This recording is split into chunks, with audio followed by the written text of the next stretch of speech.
ప్రొద్దుటూరులో అభివృద్ధి నిజాయితీ గెలిచింది. 1165 పనుల్లో అవినీతి జరిగిందన్న ఆరోపణలు చివరకు నిజమేంటో తేలిపోయింది. ప్రొద్దుటూరులో 2019 నుంచి 2024 సంవత్సరం వరకు అధికారంలో ఉన్న వైసీపీ ప్రభుత్వ హయాంలో 1165 అభివృద్ధి పనులు జరిగాయి. ఈ అభివృద్ధి పనులపై ప్రస్తుత టీడీపీ ఎమ్మెల్యే వరదరాజుల రెడ్డి గారు తీవ్ర అవినీతి ఆరోపణలు చేసి సీఎంఓకు ఫిర్యాదు చేసి విచారణ చేయించారు. విజిలెన్స్ ఎంక్వైరీ చేసిన తర్వాత విజిలెన్స్ రిపోర్టు ప్రకారం ఎటువంటి అవినీతి జరగలేదని రిపోర్టు ఇవ్వడం జరిగింది. ప్రభుత్వం నియమించిన విజిలెన్స్ విచారణలో జరిగిన అభివృద్ధి పనుల్లో ఎటువంటి అవినీతి జరగలేదని, నాణ్యత లోపం లేదని, ఎవరైతే కాంట్రాక్టు చేశారో వారి బిల్లులు తక్షణమే చెల్లించాలని విజిలెన్స్ కమిటీ సూచించడం కూడా జరిగింది. రాజకీయ కక్షలతో కాంట్రాక్టు పనులు చేసిన కాంట్రాక్టర్లపై కక్షగట్టిన కూటమి ప్రభుత్వ పెద్దలు, కాంట్రాక్టర్ల కుటుంబాలు వీధుల పాలయ్యాయి. బిల్లులు రాక, వడ్డీలు చెల్లించలేక, ఈ రోజు పనులు చేయలేక వర్కులు చేసిన కాంట్రాక్టర్ల దీన స్థితి ప్రొద్దుటూరులో నెలకొని ఉంది. దీనికి కారణం ప్రొద్దుటూరు ఎమ్మెల్యే వరదరాజుల రెడ్డి గారని ప్రతిపక్ష పార్టీ నాయకుడు మాజీ ఎమ్మెల్యే రాచమల్లు శివప్రసాద్ రెడ్డి గారు అభిప్రాయాన్ని వ్యక్తం చేస్తున్నారు. కేవలం వైసీపీ హయాంలో తాము చేసిన అభివృద్ధి పనులను చూసి ఓర్వలేకే అధికార పార్టీ నాయకులు, తెలుగుదేశం పార్టీ ఎమ్మెల్యే వరదరాజుల రెడ్డి గారు రాజకీయ కక్షతో ఓర్వలేకనే విజిలెన్స్ ఎంక్వైరీ చేపించారని, తీరా విజిలెన్స్ రిపోర్టులో కూడా తమ నిజాయితీ నిరూపణ కావడం హర్షణీయ పరిణామమని ప్రొద్దుటూరు మాజీ ఎమ్మెల్యే రాచమల్లు శివప్రసాద్ రెడ్డి గారు హర్షం వ్యక్తం చేశారు. 2019-2024 సంవత్సరంలో అప్పటి ముఖ్యమంత్రి శ్రీ వైఎస్ జగన్మోహన్ రెడ్డి గారి ఆదేశాల అనుసారము ప్రొద్దుటూరులో జరిగిన రోడ్డు పనులు, కాలువ పనులు, ఇంకా పలు రకాల అభివృద్ధి పనులపై 1165 పనులపై విజిలెన్స్ ఎంక్వైరీ వేయడం దారుణమైన విషయమని రాచమల్లు శివప్రసాద్ రెడ్డి గారు అన్నారు. ఇంత విస్తృత స్థాయిలో ఎంక్వైరీ చేసిన తమ నిజాయితీ నిరూపణ కావడం శుభ పరిణామమని రాచమల్లు శివప్రసాద్ రెడ్డి గారు అన్నారు. 2 సంవత్సరాలుగా కాంట్రాక్టర్లకు చెల్లించాల్సిన బిల్లులు నిలిపివేయడం టీడీపీ రాజకీయ కక్ష ధోరణికి నిదర్శనమని రాచమల్లు శివప్రసాద్ రెడ్డి గారు అన్నారు. ప్రొద్దుటూరు ఎమ్మెల్యే గారి సిఫార్సు మేరకు అనంతపురం విజిలెన్స్ ఎస్పీ ఆధ్వర్యంలో జరిగినటువంటి విజిలెన్స్ ఎంక్వైరీలో తమకు అనుకూలమైన తీర్పు రావడం, తమకు అనుకూలమైన స్టేట్మెంట్ రావడం శుభ పరిణామమని, ఇప్పటికైనా కూటమి ప్రభుత్వం తమ వారికి, తమ పార్టీకి చెందిన కాంట్రాక్టర్లకు చెల్లించాల్సిన బిల్లులు వెంటనే చెల్లించాలని రాచమల్లు శివప్రసాద్ రెడ్డి గారు కోరారు. రాజకీయ కక్ష తనపై ఉంటే తనపై కక్ష తీర్చుకోవాలని, అభివృద్ధి పనులు చేసిన కాంట్రాక్టర్లను రాసి రంపాన పెట్టడం వరదరాజుల రెడ్డి గారి వయసు రీత్యా తగిన పని కాదని రాచమల్లు శివప్రసాద్ రెడ్డి గారు వ్యాఖ్యానించారు. ఇది తీవ్ర దుర్మార్గమైన చర్య అని, పరమ దుర్మార్గపు చర్య అని రాచమల్లు శివప్రసాద్ రెడ్డి గారు అన్నారు. వైసీపీ హయాంలో జరిగిన అభివృద్ధి పనులని కరెక్ట్ గా నిజాయితీతో చేశామని, ఈ నిజాయితీకి తెలుగుదేశం పార్టీ నాయకుల సిఫార్సు మేరకు అధికార పార్టీ ఆదేశాల అనుసారము అధికారులు ఏదైతే విచారణ చేశారో ఈ విచారణ అధికారులే తమ నిజాయితీని నిర్ధారించి సర్టిఫికెట్ ఇచ్చినట్లు అయిందని, ప్రొద్దుటూరు ప్రజానికం తమ నిజాయితీని గుర్తించాలని రాచమల్లు శివప్రసాద్ రెడ్డి గారు విజ్ఞప్తి చేశారు.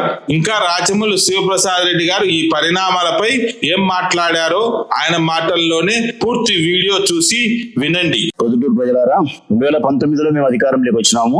2024 వరకు మీ నమ్మకం చేత, మీ ప్రేమ చేత 2019లో మా పార్టీ అధికారంలోకి రాగలిగింది. నేను కూడా అధికార పార్టీ ఎమ్మెల్యే రాగలిగింది. మీరు పెట్టుకునే నమ్మకాన్ని పూర్తిగా నిలబెట్టుకునే క్రమంలోనే ఆ 5 సంవత్సరాలు మేము 19 ఆఖరికి కరోనా వచ్చి 2 సంవత్సరాలు మా పదవీ కాలం నిష్ప్రయోజనం అయిపోతే తక్కిన 3 సంవత్సరాల కాలమే, అంటే 2019 ఆఖరికి స్టార్ట్ అయింది. 2020 డిసెంబర్, 2021 నిష్ప్రయోజనం 2 సంవత్సరాలు, 22-23 మాత్రమే ఖచ్చితంగా చెప్పాలంటే పనిచేసింది. 2-2.5 సంవత్సరం. ఈ తక్కువ పీరియడ్ లో కూడా మీరు పెట్టుకునే నమ్మకాన్ని మేము గెలిపించాలనే ఒకే ఉద్దేశంతో ఎంతో కష్టపడినాం. ప్రొద్దుటూరులో జగన్మోహన్ రెడ్డి గారి నాయకత్వంలోను, మా ఎంపీ గారు అవినాష్ రెడ్డి గారి సహాయ సహకారాలతో నేను, మా పార్టీకి సంబంధించిన మున్సిపల్ చైర్మన్లు, వైస్ చైర్మన్లు, కౌన్సిలర్లు, సర్పంచ్లు, జెడ్పీటీసీలు, మండలాధ్యక్షులు అందరం కలిసి గ్రామీణ ప్రాంతాల్లో మొదలుకొని టౌన్ వరకు చాలా అభివృద్ధి కార్యక్రమాలు చేసినాం. 100 కోట్ల రూపాయల అభివృద్ధి కార్యక్రమాలు చేసినాం. 1000 కోట్ల రూపాయల అభివృద్ధి కార్యక్రమాలకు నిధులు తెచ్చినాం. ఎన్నో మంచి పనులు చేసినాం. అవి చాలా సార్లు చెప్పినా మీకు. మంచినీళ్ళు ఇవ్వగలిగినాం, పార్కులు కట్టగలిగినాం, రోడ్లు వేయగలిగినాం, కాలువలు కట్టగలిగినాం,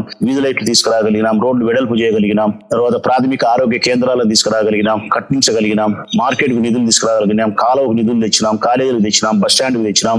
చాలా చేసినాం. ఆ క్రమంలోనే ప్రొద్దుటూరు మున్సిపాలిటీకి సంబంధించి కూడా మా కౌన్సిలర్లు, మా చైర్మన్, మా వైస్ చైర్మన్లు దాదాపుగా 1165 పనులు చేసినారు. ప్రజలారా మీకోసం జస్ట్ 2-3 ఏళ్ల కాలంలో 1165 పనులు చేసినారు. అంటే రోడ్డు, కాలువ, ఇవే, మిగతా ఏం కాదు. రోడ్డు, కాలువ, వీధి లైట్లు. ఎక్కడన్నా 1, 2, 3 వీధి లైట్లు వేసినది, మిగతా అన్ని రోడ్లు, కాలువలే. 1165 పనులు మా కౌన్సిలర్లు, మా చైర్మన్, మా వైస్ చైర్మన్ నేతృత్వంలో కాంట్రాక్టర్లు చేస్తే ఈ 1165 పనులకు డబ్బులు రావాల్సింటే కేవలం వీళ్ళు వైఎస్ఆర్ కాంగ్రెస్ పార్టీకి సంబంధించిన కాంట్రాక్టర్లు కాబట్టి వీళ్ళని ఇబ్బంది పెట్టాలా, డబ్బులు రాకుండా చేయాలని చెప్పి దుర్మార్గుడైనటువంటి మన ఎమ్మెల్యే వరదరాజరెడ్డి, పరమ దుర్మార్గుడు. ప్రజలారా, మామూలు దుర్మార్గుడు కాదు, పరమ దుర్మార్గుడు. నేను చెప్తాను చూడే, ఆయన అలంకారం మాత్రమే బాగుంటుంది, మనసంతా చెడిపోయింది. అధికారంలోకి వస్తాను వెనకమ్మడే పిటిషన్ పెట్టినాడు ముఖ్యమంత్రికి. వైఎస్ఆర్ కాంగ్రెస్ పార్టీ అధికారం ఉండేటప్పుడు చేసిన ప్రొద్దుటూరు మున్సిపాలిటీలో చేసిన అనేక రకాల అభివృద్ధి కార్యక్రమాలు ఉంటే 1165 పనులు చేస్తే 1165 పనులు అవినీతినంట. దానివల్ల ఎవరైనా కంప్లైంట్ చేసి ఏం చేస్తారు ప్రజలారా? ఇదిగో ఆ సుందరాచార్ల వీధిలో ఒకటి సరిగా చేయలే, లేకుంటే రామేశ్వరంలో ఒక రోడ్డు, లేకుంటే ఆడ గచ్చిపాటి లక్ష్మీదేవి దాంట్లో ఒక కాలువను సరిగా చేయలే అని 1, 2, 3, 4, 5, 10 పనులు ఫిర్యాదు చేస్తారు. ఏదైనా అనుమానం ఉంటే, ఈయనకు అనుమానం ఉంటే కదా పిల్లా గడ్డికి రానే ఉద్దేశం, బుద్ధి ఏదో పెట్టుకొని పిల్లా గడ్డికి రానే ఉద్దేశం. ఇక పని జరగలేదని కాదు, 1165 పనుల మీద బిల్లులు రాకూడదు, వీళ్ళకి లెక్కలు రాకూడదు, నాశనం చేయాలని చెప్పి 1165 పనులు అవినీతి జరిగింది, నాణ్యత లోపించింది, అన్ని అవకతవకలని చెప్పి ముఖ్యమంత్రి గారికి, మంత్రి గారికి, నారాయణ గారికి ఫిర్యాదు చేసి విజిలెన్స్ ఎంక్వైరీ వేపిస్తాడు. ఆ రోజు వేసిన విజిలెన్స్ ఎంక్వైరీ, ప్రారంభంలో వేసిన ఎంక్వైరీ 2 సంవత్సరాలు మాకు సంబంధించిన కాంట్రాక్టర్లు కావచ్చు, మాకు సంబంధించకుండా ఉండబడిన కాంట్రాక్టర్లు ఎవరైనా ఆయన పాపం పేదవాళ్ళు దాదాపు కోట్ల రూపాయల డబ్బు ఇవ్వకుండా నిలబెట్టారు. అది విచారణ చేసింది. మరి ఆ విచారణ తర్వాత నివేదిక ఏదో బయట పెట్టమని చెప్పి 100 సార్లు అడిగింటాడు బంగారెడ్డి. 100 సార్లు అడిగింటాడు. ఆ నివేదిక ఏదో బయట పెట్టాయని ఆ రోజు ఇచ్చినావు కదా చెప్పు అని చెప్పి వారం కిందట ప్రొద్దుటూరు మున్సిపల్ కమిషనర్ కు లేఖ వచ్చింది. డిఎంఏ దగ్గర నుంచి, ప్రభుత్వం దగ్గర నుంచి, డైరెక్టర్ ఆఫ్ మున్సిపల్ అడ్మినిస్ట్రేషన్ దగ్గర నుంచి, ఈ రాష్ట్రంలో మున్సిపల్ శాఖకి ఎవరైతే పెద్ద ఉంటాడో ఆయన దగ్గర నుంచి ఒక లేఖ వచ్చింది మున్సిపాలిటీకి. ఏమని? వరదరాజిరెడ్డి గారు 1165 పనులకు సంబంధించి పిటిషన్ ఇచ్చినాడు, పలానా తారీఖున మొత్తం అన్ని పనులు అవకతవకలు జరిగినా, అవినీతి జరిగింది కాబట్టి డబ్బులు ఇవ్వద్దని పెట్టాడు. దీని మీద మేము అనంతపురం పబ్లిక్ హెల్త్ ఎస్సీ గారికి విచారణాధికారిగా నియమించినాం. ఆయన విచారణ చేపట్టి విచారణ చేసినాడు. ఆయన నివేదిక ప్రభుత్వానికి సమర్పించినాడు. ఆ నివేదిక ఆధారం ప్రకారము ఈ కాంట్రాక్టర్లకు 1165 పనులకు సంబంధించి బిల్లులు చెల్లించండి. ఎందుకనగా ఈ 1165 పనులు పూర్తిగా నాణ్యతగా ఉండాయి. ఇది మ్యాటర్. పూర్తిగా నాణ్యతగా ఉండాయి. ఇందులో ఏదేగా అవకతవకలు జరగలేదు. ఆ దాంట్లో కూడా వాళ్ళు చెప్పినది ఏంటంటే స్థల పరిశీలన చేసినాం మేము. అంటే స్థల పరిశీలన అంటే కదా ఇన్స్పెక్షన్. అంటే ఎక్కడైతే రోడ్డు వేసినామో ఆ రోడ్డుని మేము ఇన్స్పెక్షన్ చేసినాము, రైట్, అది కరెక్ట్ గా ఉంది. అంటే ఈ డోర్ నుంచి డోర్ వరకు వేస్తాము అంటే కదా ఆ రోడ్లో, ఆ స్థలంలో ఆ డోర్ నెంబర్ నుంచి ఆ డోర్ నెంబర్ వరకు రోడ్డు వేసినారు. దీన్నే స్థల పరిశీలన అంటారు, ఇన్స్పెక్షన్ అంటారు. రెండవది నాణ్యతా పరీక్షలు, అంటే క్వాలిటీ టెస్ట్. సిమెంట్ ఇంత కలపలే, అంత కలపలే, కంకర ఇంత బయలే, అంత బయలే అని వరదాడు చెప్పింటాడు కదా, అది క్వాలిటీ టెస్ట్. సూపర్ గా ఉంది క్వాలిటీ టెస్ట్, అద్భుతంగా చేసినారని చెప్పి అది చెప్పినారు. మూడవది టెస్ట్ రిపోర్ట్స్, అంటే పరీక్ష నివేదికలు, ఇది చేసినాము. నాలుగవది మెజర్మెంట్స్, కొలతలు. ఇట్లా అన్ని కోణాలలో పరీక్షలు చేసిన పిమ్మట ఎక్కడా అవినీతి జరగలేదు కాబట్టి కాంట్రాక్టర్ యొక్క బిల్లులు నిలబెట్టడం అనేది అన్యాయము. ఇది కూడా ఉంది దాంట్లో, ఆ రిపోర్ట్ లో, అన్యాయము. ఇంకా ప్రభుత్వం ఏం చెప్పింది, వాళ్ళ డిఎంఏ గారు చెప్పినది ఏంటంటే వీళ్ళకి బిల్లులు ఇవ్వకుండా ఉండడం అనేది న్యాయసమ్మతం కాదు అన్నాడు ఒక మాట. బిల్లులు న్యాయసమ్మతం కాదు అన్నాడు. రెండో మాట ఏమన్నాడు తెలుసునా, పారదర్శకత కాదు అన్నాడు. మూడో మాట ఏమన్నాడు తెలుసునా, ఇది మన జవాబుదారితనం కాదు ఇవ్వకుంటే అని చెప్పినాడు. చాలా పెద్ద మాటలు ప్రజల. ఈ మూడు డిఎంఏ గారి లెటర్లు వచ్చిన ఈ 3 మాటలు పెద్దది. బిల్లులు కాంట్రాక్టర్లు ఇవ్వకపోతే న్యాయసమ్మతం కాదు, పారదర్శకత కాదు, మన ప్రభుత్వానికి జవాబుదారితనం కూడా కాదు. అన్ని పరీక్షలు చేసినాం, కరెక్ట్ గా ఉన్నాయి, వీళ్ళకి బిల్లులు చెల్లించాల్సిందే.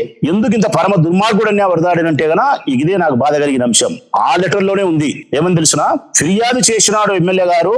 ఆ ఫిర్యాదును మేము విచారణ చేస్తా ఉండే సందర్భంలో విచారణ తుది దశకు వచ్చే నాటికి మళ్ళీ ఇంకొక ఫిర్యాదు ఇచ్చినాడు. దాని మీదనే మళ్ళా ఏమని ఫిర్యాదు చేయమని. అని. అంటే ఆయన ఉద్దేశం ఆలస్యం జరగాల. దాంట్లో కూడా వాళ్ళు రాసినారు, విచారణ పూర్తి కాకుండా తుది రూపం దాల్చక ముందే మరొక ఫిర్యాదు చేసి కాలయాపన చేయడం సమంజసం కాదు.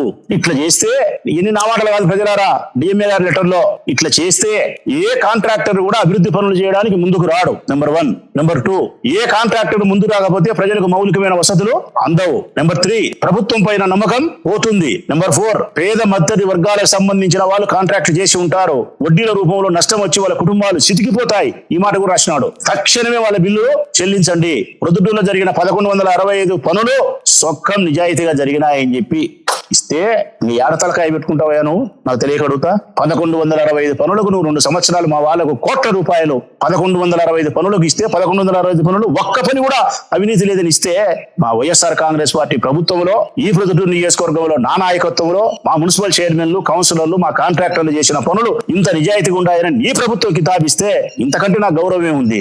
ఇంతకంటే నా కౌన్సిలర్లకు, నా చైర్మన్ కు, నా వైస్ చైర్మన్లకు కీర్తి ప్రతిష్టలు ఏముండాయి? ఇట్లా ఏ ఫిర్యాదు ఇచ్చినా ఇటువంటి ఫలితాలే వస్తాయి. పరమ దుర్మార్గుడివి నువ్వు. కేవలం వారి కుటుంబాలు నాశనం చేసేదానికే ఇంత అన్యాయం చేసావు నువ్వు. ఇది ప్రజలు గ్రహించాలని నా మనవి. చేతులు ఎత్తి ముక్కుతానా, మా నిజాయితీదే, మా కౌన్సిలర్లు, మా కాంట్రాక్టర్లు, మా చైర్మన్లు, వైస్ చైర్మన్ల యొక్క నిజాయితీ ఏ పాటిదో, వరదరాజరెడ్డి యొక్క అన్యాయం ఏ పాటిదో, రెండింటిని మీరు గ్రహించగలిగితే నాకు అదే 10,000 ప్రజలారా.